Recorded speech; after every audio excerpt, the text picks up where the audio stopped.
2028 లోపల పీఓకే అనేది ఇండియాలోకి వచ్చే అవకాశాలు చాలా ఎక్కువగా ఉన్నాయి. జై శ్రీరామ్.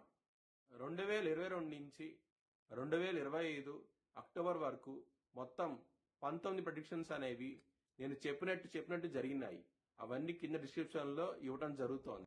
కర్కాటక రాశికి అధిపతి చంద్రుడు కర్కాటక రాశిలో పునర్వసం 4వ పాదం, ఆశ్లేష 4 పాదాలు, పుష్యమి 4 పాదాలు ఉంటాయి. ఈ నక్షత్రం వాళ్ళందరికీ నేను చెప్పే వార ఫలితాలు వర్తిస్తాయి. ఈ వారంలో కర్కాటక రాశి వారికి 12వ స్థానంలో గురు భగవానుడు యోగిస్తున్నారు, పంచమంలో బుధుడు యోగిస్తున్నారు, 6వ స్థానంలో కుజుడు యోగిస్తున్నారు. 3 గ్రహాలు మాత్రమే యోగిస్తున్నాయి, మిగతా గ్రహాలు వ్యతిరేకత ఫలితాలు ఉన్నాయి. మీరు కనుక విష్ణు ఆలయం దర్శిస్తే కనుక ఈ వారంలో చాలా మంచి ఫలితాలు ఉంటాయి. మినువులు బ్రాహ్మణుడికి దానం చేయండి, మంచి ఫలితాలు చూస్తారు. ఈ వారంలో మంగళవారం రోజున ముఖ్యమైన పనులు స్టార్ట్ చేస్తే ఖచ్చితంగా విజయం సాధిస్తారు. గురువారం రోజున, శనివారం రోజున మాత్రం ముఖ్యమైన పనులు స్టార్ట్ చేయకండి.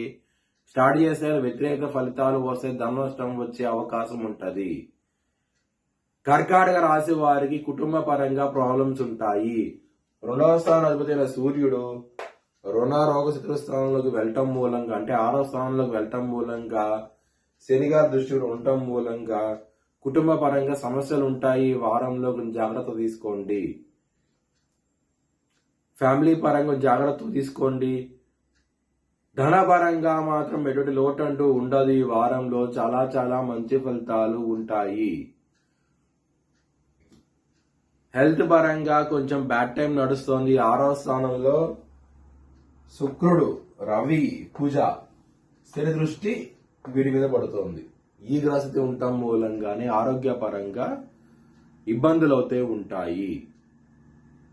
శత్రువులు కూడా చాలా అధికంగా ఉంటారు. చాలా జాగ్రత్తగా ఉండండి. ఈ వారం అనేది కాల భైరవ అష్టకాన్ని చదువుకోండి. చాలా చాలా మంచి ఫలితాలు ఉంటాయి.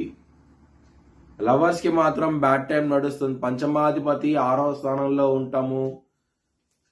పంచమాధిపతి అయిన కుజుడు 6వ స్థానంలో ఉండి శని గారి దృష్టి ఉండటం మూలంగా లవర్స్ కి మాత్రం ఇబ్బందిగా ఉంటది ఈ వారం అనేది. బిజినెస్ పరంగా మాత్రం బ్యాడ్ టైం నడుస్తుంది. పెట్టుబడి అనేది తగ్గించి పెట్టుకోండి, ఇబ్బందులు పడే అవకాశం ఎక్కువగా ఉన్నది. మ్యారేజ్ పరంగా సప్తమాధిపతి 9వ స్థానంలో ఉంటాము. కుజుడు దృష్టి శని మీద పడటము, ఈ విధంగా గ్రహిస్తూ ఉండటం మూలంగా మ్యారేజ్ పరంగా బ్యాడ్ టైం నడుస్తోంది. వృత్తిపరంగా మాత్రం ఇబ్బందులు అవుతూ ఉంటాయి. దశమాధిపతి 6వ స్థానంలో ఉండి శని దృష్టి ఉండటం, ఈ గ్రహస్థితి ఉండటం మూలంగా వృత్తిపరంగా ఇబ్బందులు అవుతూ ఉంటాయి. ఈ వారంలో చాలా జాగ్రత్త తీసుకోండి. మీ భవిష్యత్ వివరాల కోసమై HLN జ్యోతిష్యాలయం సంప్రదించండి. Please like, share and subscribe my channel.